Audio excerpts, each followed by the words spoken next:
वहां पहुंचने पर शिप के कैप्टन को दूर समंदर में एक शिप खड़ी दिखाई दी जो ना तो आगे बढ़ रही थी और ना पीछे। ये मंजर देखने के बाद कैप्टन ने उस शिप को कई सिग्नल्स भेजे, लेकिन जब उस शिप से कोई जवाब ना आया तब कैप्टन ने उसके करीब जाने का फैसला किया। जब ये लोग उस शिप के करीब पहुंचे तो कैप्टन को मालूम पड़ा कि ये शिप और कोई नहीं बल्कि मैरी सेलेस्ट थी, जिसे न्यूयॉर्क से निकले हुए पूरे 28 दिन गुजर चुके थे। कैप्टन ने अपनी शिप के क्रू को मैरी सेलेस्ट पर भेजा, लेकिन जब ये लोग उस शिप पर पहुंचे तो जो कुछ उन्होंने देखा उसने उनके होश उड़ा दिए थे। मैरी सेलेस्ट समंदर के उस इलाके में जहां नीले आसमान और पानी के अलावा कुछ नजर नहीं आता बिल्कुल वीरान खड़ी थी और इसका क्रू भी इस पर मौजूद नहीं था, जबकि उनका सारा साजो सामान, खाना पीना और यहाँ तक कि कार्गो भी बिल्कुल सही सलामत मौजूद था। इस बात ने डी ग्रेटिया के कैप्टन को परेशान कर दिया था। पहले तो कैप्टन को ये लगा कि शायद मैरी सेलेस्ट के साथ कोई हादसा पेश आया था, लेकिन जब उन्होंने इस शिप पर मजीद छानबीन की और शिप का जायजा लिया तो उन्हें कैप्टन की फैमिली के कपड़े, उनका सामान और इसके साथ साथ शिप में लोड हुए अल्कोहल के 1700 बैरल्स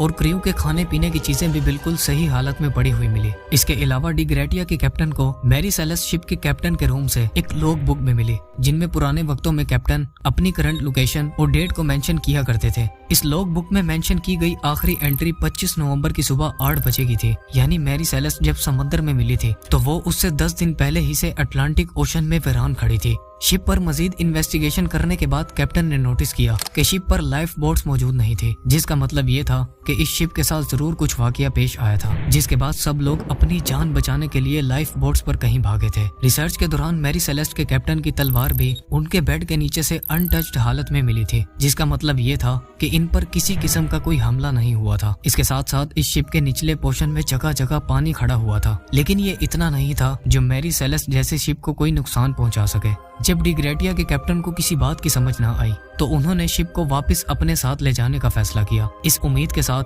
कि उन्हें इसके बदले कुछ न कुछ इनाम मिलेगा, क्योंकि आईएस लॉ के अकॉर्डिंग अगर कोई किसी शिप को समंदर से रेस्क्यू करता है तो उसे शिप की वैल्यू के मुताबिक रिवॉर्ड दिया जाता है। जिब्राल्टर पहुंचने के बाद इस शिप को अथॉरिटीज ने अपने अंडर कर लिया